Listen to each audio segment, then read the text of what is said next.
you've been on opposite sides of the table at time negotiating player contracts and the like.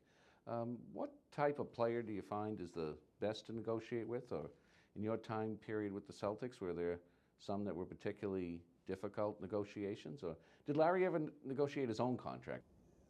He never fired or released his agent, Bob Wolf, but he was very active in later negotiations. He was very much a part of it. And that's understandable. He was a smart guy, and he was very concerned about his own economic well-being, as one would expect. I remember the last contract we negotiated with Larry. I think he had 2 years to go on the contract that he was currently under, and we talked about a 3-year extension beyond those 2 years. So at the time we would sign him, he would have, excuse me, 5 years going forward. And he wanted a number. The number was $4.5 million. Now, in this context, that sounds like a bargain, but that would have made him the highest paid player in the league. And I'm not going to say we balked at it, but we were concerned about it because there were injury issues. There were issues about whether or not he could fulfill that 5 years. And so we talked about it a little bit, and Larry said, "You're right. You're absolutely right. If I cannot play, if I can't play to my ability, I'm not worth that. But if I can, I'm worth every penny." We got a deal. And the fact is, he retired with 2 years left to go on that contract. He was good to his word. When he didn't feel he could play anymore, he walked away. He did not get paid, which is very, very unusual. Right. Not a lot of players would walk away from that type of money. No. And he had said he would do that up front, and he did. Frank, what type of player is it the best to negotiate on their behalf?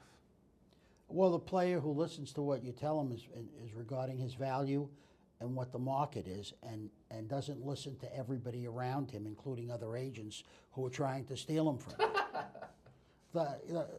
And unfortunately, there's a lot of that goes on in the business, and there is also a lot of people put values on themselves that they get from other people, or they look at somebody in another team, and they don't understand the timing of their contract, who's interested and who's not interested. And I lost a client years ago, I'm not going to mention the name, because I was negotiating for 2 particular point guards. Well, the agent got my lesser point guard because he kept telling, well, Frank's not really interested in your contract. He's interested in the other guy's contract because he's going to make a lot more money. The truth was, the teams I was talking to for each of them were totally different, because the teams that were interested in the higher paid player, that was David Wesley, were not interested in the other player. They were looking for a sure starter.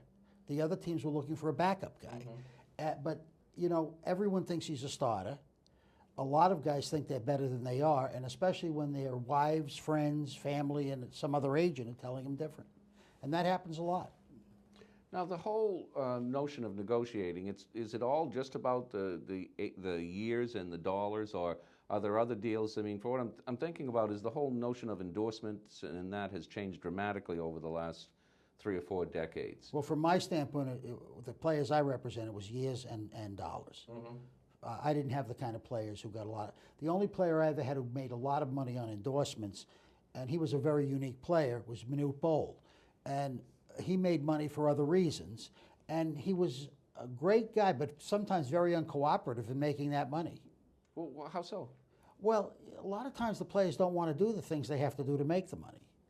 And in order to become really good at that business, when you're making $5,000 here, $3,000 here, $10,000 here, you've got to be a very willing participant in what you're doing, or the marketing people get sick of you real fast. He didn't have the kind of name, and you can see that even from the only big man that I've seen in the last 30 years who's made tremendous money marketing is Shaquille O'Neal. But his personality is such that he does that kind of thing. He enjoys it. He's sort of like a Muhammad Ali, but not in terms of shooting off his mouth, but using his mouth to get endorsements and talking things up, and he's a very friendly giant, that kind of thing. Most of the guys don't want to do that, and Shaquille is one of the few big men who's made a lot of money doing endorsements on a regular basis. A lot of the players don't want to deal with that. This excerpt is brought to you by the Massachusetts School of Law, the leader of reform in legal education and a leader in multimedia education for the public. To view the full interview and for a full listing of MSL's programs, log on to mslaw.edu.